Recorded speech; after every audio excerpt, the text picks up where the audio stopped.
Assalamualaikum semua. Bertemu lagi kita dalam kelas tuition online secara percuma bagi mata pelajaran PJPK Sekolah Rendah bersama dengan saya, Teacher Idayu. Okey, apa khabar semua? Diharapkan semuanya dalam keadaan sihat dan selamat. Macam mana dengan puasa? Masih okey? Okey. So, hari ni kita teruskan dengan pembelajaran kita ya.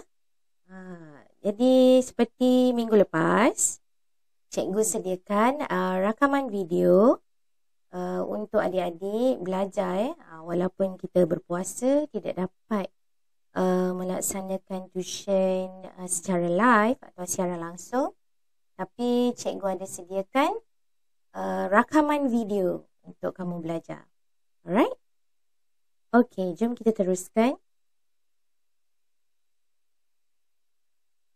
Okey, sebelum tu kita berkenalan dulu kepada adik-adik yang baru sahaja join kelas tuition online secara percuma ni. Okey, nama teacher. Okey, sekarang kita sedang bersiaran di channel teacher.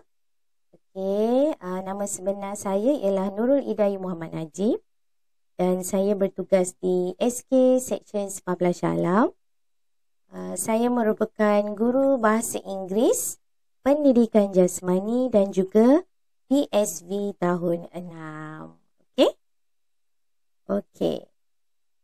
Baiklah, kalau adik-adik semua tengok di channel saya, okey, saya ada letakkan beberapa channel YouTube cikgu-cikgu PJPK Sekolah Rendah Akademi YouTuber. Jadi bolehlah klik lawat channel-channel YouTube cikgu, ada cikgu Jamali, cikgu Linzak, cikgu Laura, cikgu Sabaria, cikgu Yaya, cikgu Zana, cikgu Syaharom, cikgu Wei, cikgu Jinggo Johan dan cikgu Aisyah. Dan ada lagi lah nanti ramai lagi cikgu PJPK yang akan join kelas kita secara siaran langsung. Okey. Dan anda semua boleh dapatkan koleksi video PDPC Pendidikan Jasmani dan Kesihatan bagi Sekolah Rendah di channel saya juga. Kerana saya merupakan Ketua Panitia PJPK Sekolah Rendah bagi Akademi YouTuber. So kalau nak cari guru-guru dan murid-murid pun bolehlah cari video PDPC di channel saya juga. Okey? Dan saya juga ada sediakan playlist playlist kelas siaran langsung, kelas tuition online percuma yang telah saya jalankan. Okey? So bolehlah tengok-tengok channel-channel cikgu PJPK dan playlist koleksi video PDPC PJPK. Okey, so tajuk hari ni apa kita nak belajar sebenarnya? Tajuk hari ini sebenarnya berkait dengan tajuk pada minggu lepas. Jadi cikgu akan sambunglah. Okey? Topik yang samalah di dalam buku teks tahun 6. Tapi boleh dipelajari oleh semua murid. Tak kiralah awak tahap 1 atau tahap 2.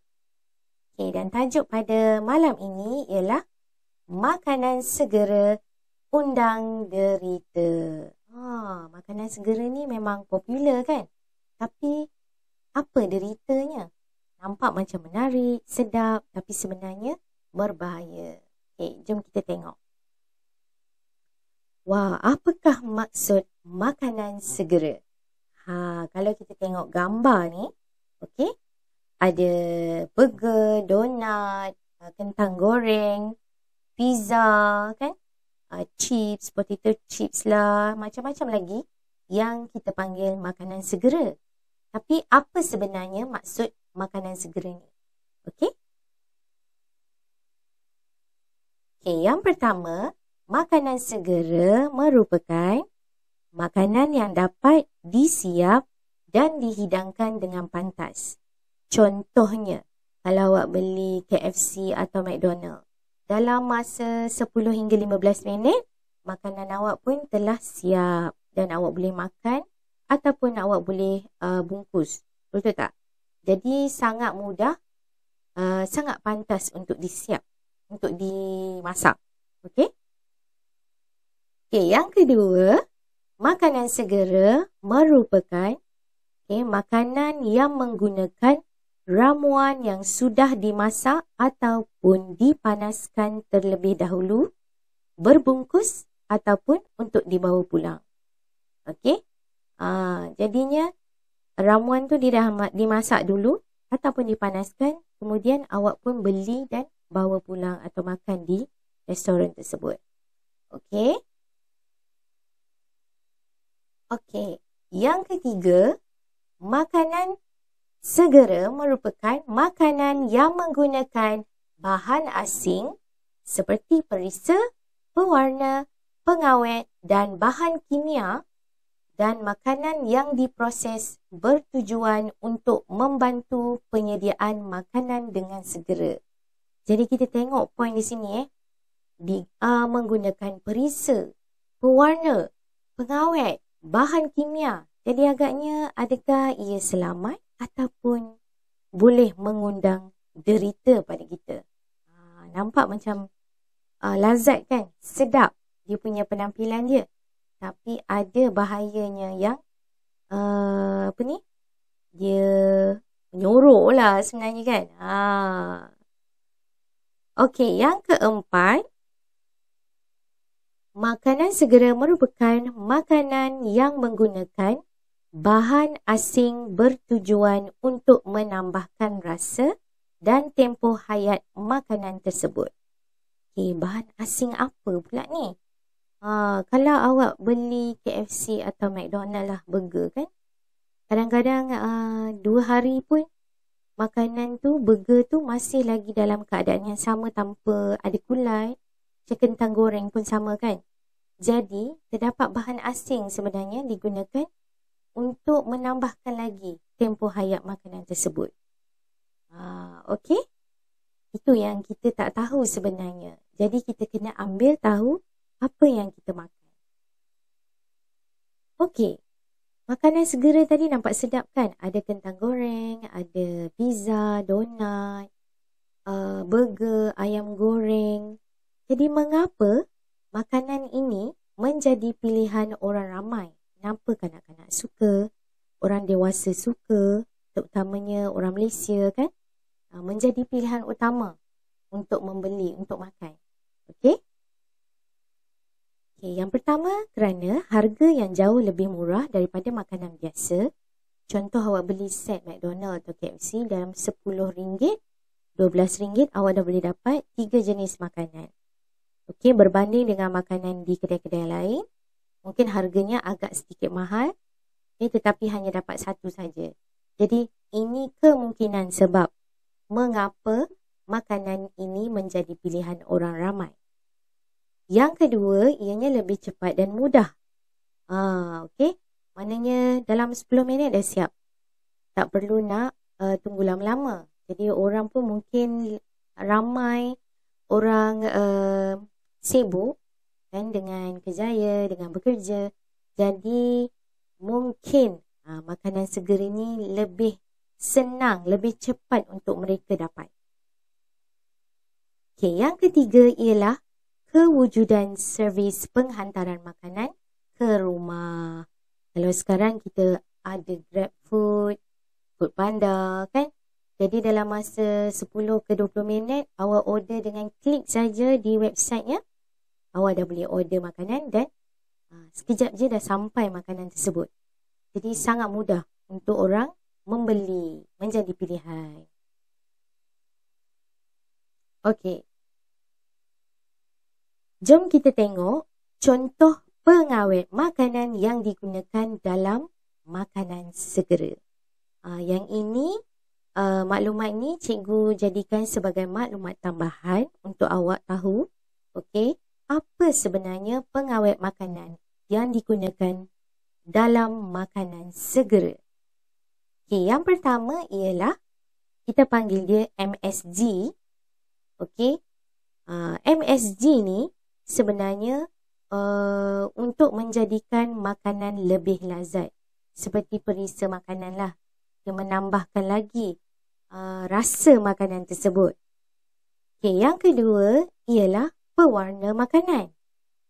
Bayangkan kalau makanan tu plain saja, warnanya tak menarik, jadi ditambah pula dengan pewarna makanan kan, menjadikan makanan tersebut lebih menarik. Tetapi kita kena ingat terdapat pewarna makanan yang tidak selamat. Okey, kena hati-hati juga. Kalau kita terlalu banyak makan makanan yang mempunyai pewarna makanan pun tidak bagus untuk kesihatan kita. Okey, yang ketiga ialah sodium nitrit. Sodium nitrit ni merupakan pengawet dalam daging yang diproses, okey, dan digunakan untuk mencegah pertumbuhan bakteria.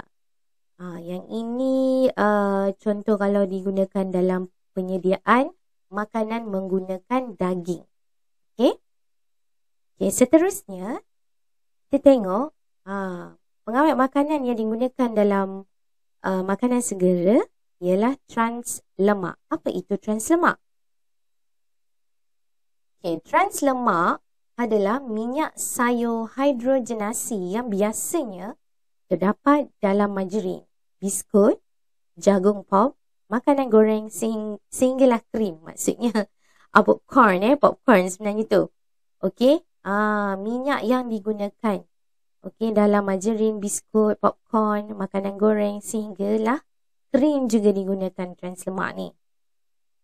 Okey. Seterusnya ialah perisa tiruan. Apa itu perisa tiruan? Perisa tiruan ni digunakan dalam makanan atau minuman untuk menggantikan rasa ataupun perisa asli. Contohnya, perisa oren, anggur dalam minuman. Contoh, awak nak minum air oren kan? Ada beberapa jenis minuman rasanya seperti oren sebenar, tapi sebenar-benarnya menggunakan perisa tiruan, bukannya perisa asli. Kecuali kalau kita sendiri yang sediakan, kita sendiri yang buatkan jus. Contoh jus oren, jus apa lagi, mangga. Kita blend sendiri, kita kisar sendiri buah tersebut. Itu adalah perisa sebenar. Kebanyakan minuman mempunyai perisa tiruan. Okey? Okey, yang seterusnya ialah sirap jagung fruktosa. Apa benda ni? Sirap jagung fruktosa ni adalah pemanis tiruan yang sering dijumpai dalam soda, air soda, gas, jus, gula-gula, bijirin dan pelbagai makanan ringan. Okey. Okey, tadi kita dah tengok jenis-jenis pengawet makanan yang biasa digunakan dalam makanan segera. Okay. So sekarang ni kita dah tahu makanan segera ni ada bahan kimia, ada bahan perisa, bahan pengawet. Okay, walaupun nampak sedap, penampilannya menarik, tapi sebenarnya ada kesan buruk makanan segera. Memang dia mengenyangkan perut kita, tapi apa sebenarnya kesan buruk ni? Jom kita tengok. Okey, yang pertama, kandungan gulanya yang sangat tinggi. Bila kandungan gula ni tinggi, apa yang berlaku kepada tubuh badan kita, kesihatan kita? Okey, kita tengok nilai kalori yang tinggi dan nilai nutriennya yang rendah. Bila kalori tinggi, nutrisi rendah, maka ia sesuatu yang boleh memudaratkan kesihatan kita. Yang kedua, mengganggu metabolisme tubuh dan menjadi kalis insulin. Maksudnya, kita dah tak heran dah. Badan kita memang dah terbiasa dengan gula yang tinggi ni. Bila gula biasanya berkait dengan penyakit diabetes ataupun kencing manis. Okey? Itu kesan buruk yang pertama. Okey. Yang kedua ialah ketagihan terhadap makanan segera. Bila satu hari tak dapat, dia akan jadi macam susah hati kan. Mesti nak juga makan. Okey. Apa kesannya terhadap tubuh badan kita? Kesannya ialah tidak mengamalkan pemakanan seimbang. Setiap hari ambil makanan segera, contoh fast food semua kan. Tak ada sayur, tak ada air kosong, tak ada buah-buahan. Okay? Banyak makan burger, ayam goreng, kentang. Okay? Makanan yang tidak sihat. Jadi, secara tidak langsung boleh merangsang keadaan obesiti dan juga diabetes. Maknanya kegemukan, okay? Berat badan kita meningkat dan juga masalah penyakit kencing manis atau kita panggil dia diabetes. Okey. Yang ketiga ialah kandungan bahan-bahan kimia sintetik, perisa, perwarna, peluntur dan penstabil. Jadi bila menggunakan kandungan-kandungan bahan ni, apa yang berlaku kepada badan kita? Kita tengok Yang pertama, kesannya ialah boleh memasukkan bahan bertoksin di dalam badan menerusi pemakanan. Kadang-kadang kita rasa sakit kepala, demam, tak sihat. Sebenarnya badan kita ada bahan yang bertoksin. Jadi caranya ialah kita kena kurangkan pengambilan makanan segera. Okey, yang kedua kesannya ialah meningkatkan risiko penyakit kanser dan melemahkan sistem pertahanan tubuh. Bayangkan bila makan makanan ni boleh dapat ada risiko untuk dapat penyakit kanser. Ini sangat berbahaya ya. Okey. Seterusnya ialah penggunaan tenaga yang sedikit untuk menghadamkan makanan segera dan makanan yang diproses. Okey, bila guna tenaga yang sedikit, kita nak hadam makanan segera ni. Okey, jadi apa kesannya? Kesannya ialah pengambilan dan penggunaan tenaga atau kita panggil kalori yang tidak seimbang. Jadi, keadaan ni boleh merangsang penyakit obesiti, penyakit jantung dan juga diabetes. Okey? Okey, seterusnya ialah kandungan serat yang rendah. Apa kesannya? Okey, boleh mengurangkan kurang membantu dalam proses penghadaman, kawalan tahap kolesterol dan kawalan berat badan. Jadi makanan segera ni sangat kurang kandungan serat dia. Ini adalah kesannya.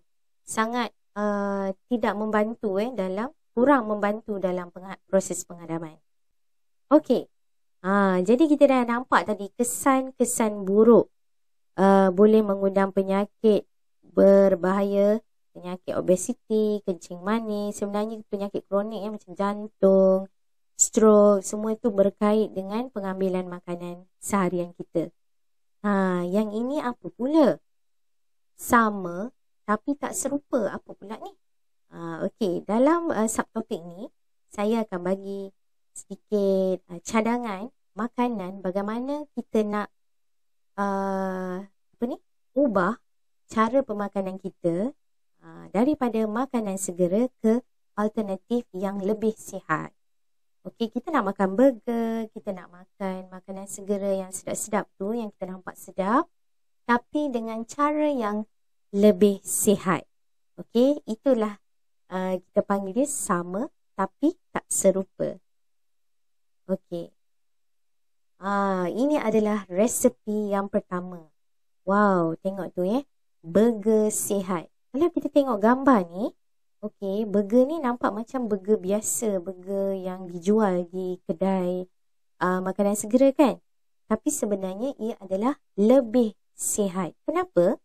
Okay, kita tengok dalam resepi burger sihat ni, kita menggunakan daging hancur yang diperap dengan lada hitam dan sedikit garam. Dan kita gunakan minyak yang sedikit untuk memanggang. Bukan kita gorengkan dalam minyak yang banyak. Okay, yang ketiga, kita menggunakan sayur-sayuran segar seperti salad dan tomato. Yang keempat, kita boleh gunakan mayonis buatan sendiri ataupun sos dalam kadar yang sederhana. Dan yang terakhir, kita boleh tukar roti yang biasa digunakan ni, kepada roti wholemeal atau roti whole grain yang lebih sihat, untuk lebih seimbang pemakanan kita. Jadi ini adalah resipi pertama yang awak boleh cuba. Sekarang bulan puasa kan. Jadi kalau untuk berbuka tu mungkin nak rasa makan burger, bolehlah cuba resipi ni. Maknanya apa yang masakan atau makanan yang kita masak, kita tahu bahan-bahan yang digunakan dalam makanan tu. Tak ada perisa lain, tak ada pewarna, tak ada bahan pengawet, hanya menggunakan makanan yang segar sahaja. Kita tengok resipi yang seterusnya. Ini ialah kentang goreng. Homemade French fries. Sangat mudah. Menggunakan kentang, awak boleh hiris kentang. Kopek dulu kentang, hiris dalam bentuk jejari yang panjang-panjang tu macam dalam gambar ni. Rebuskan kentang selama 6 minit dan toskan. Kemudian awak boleh gaulkan dengan tepung garam. Maafkan saya. Gaulkan dengan tepung gandum. Tak perlu banyak, hanya 3 hingga 4 sudu saja. Dan boleh gorengkan dengan minyak. Minyak yang sedikit lah, tak perlu minyak yang terlalu tenggelam. Gorengkan sehingga garing. Awak dah boleh dapat dah kentang goreng yang lebih sihat untuk awak masak sendiri, awak sediakan sendiri. Yang ketiga, resepi sihat kita ialah chicken wrap. Yang ini saya pernah buat tunjukkan resepi chicken wrap. Macam mana kita nak buat secara sihat. So untuk isi dia, inti dia, kita menggunakan hirisan daging ayam. Jadi awak boleh panggang atau grill. Ayam tu kita boleh perap dengan lada hitam. Dan juga garam. Mudah saja, tak perlu tambah perisa lain. Kalau nak rasa pedas sikit, bolehlah letakkan serbuk paprika sikit kan. Kemudian awak bakarkan roti tortilla ni. Ni roti wrap ni. Bakarkan dia sekejap, panaskan, tak perlu minyak. Dan kemudian letakkan sayur-sayuran segar seperti salad dan tomato. Boleh letak avocado sikit, salad, apa lagi? Timun, semuanya fresh vegetables. Dan boleh lipat, gulungkan roti tortilla dan siap dihidang untuk dimakan. Bolehlah letakkan sos dan mayonis dalam kadar yang sederhana, jangan terlalu banyak. So kita ada burger sihat, homemade French fries, chicken wrap, dan yang seterusnya kita ada smoothie pisang dan kurma. Yang ini sesuai dalam bulan puasa kan, waktu sahur ke, waktu berbuka ke, kita boleh buat. Macam mana nak buat? Kita perlukan susu segar, pisang yang beku kita potong, dan 4 biji kurma yang telah direndam. Maknanya dah rendam tu, kurma tu dia akan jadi lebih lembut lah untuk kita kisarkan. Dan yang kedua, kita kisarkan kesemua bahan tersebut bersama dengan 1 cawan cube ais. Jadi sangat mudah. Dalam bahan-bahannya pun mudah untuk dibeli, didapati kan. Tak perlu nak beli bahan yang mahal. Pisang, kurma, susu segar dan juga cube ais. Awak dah boleh dapat minuman sihat. Jadi kalau ada adik-adik yang pernah tak cuba masak makanan-makanan ni, burger, French fries, daripada awak beli makanan yang frozen food tu, awak boleh cuba. Boleh minta tolong mak atau kakak, tolong ajarkan macam mana nak masak makanan ni. Apa kesimpulannya bagi topik kita pada hari ini? Kita perlulah bijak dalam memilih hidangan untuk dimakan. Apa yang kita pilih, apa yang kita makan akan memberi kesan kepada tubuh badan kita. Jangan hanya difikirkan kelazatannya saja, tetapi mengabaikan kandungan zat dan nutrisi yang terkandung dalam makanan tersebut. Okey? Jadi diharapkan adik-adik semua dapat belajar sesuatu daripada video ini. Macam mana kita nak pastikan makanan segera tersebut mempunyai kesan buruk dan apa alternatif lain kita nak ubah daripada makanan segera kepada makanan yang lebih sihat. Tadi cikgu dah share 4 resepi yang awak boleh cuba di rumah. Okey, jadi saya nak ucapkan terima kasih banyak-banyak kepada adik-adik, kepada rakan guru yang sudi menonton video ni. Diharapkan anda semua dapat manfaat, faedah daripada video pembelajaran kita pada malam ini. Jangan lupa like, subscribe dan kongsikan video pembelajaran ini bersama dengan rakan-rakan awak. Okey? Jadi diharapkan semua teruskan menyokong kelas tuition online secara percuma bagi semua mata pelajaran. Jangan lupa layari website kami, portal rasmi kami iaitu www.academyyoutuber.com. Di situ awak boleh dapat macam-macam info atau maklumat berkenaan dengan kelas, ada program-program khas. Walaupun sepanjang Ramadan, bulan puasa, kita masih ada lagi kelas yang bersiaran secara langsung. Okey?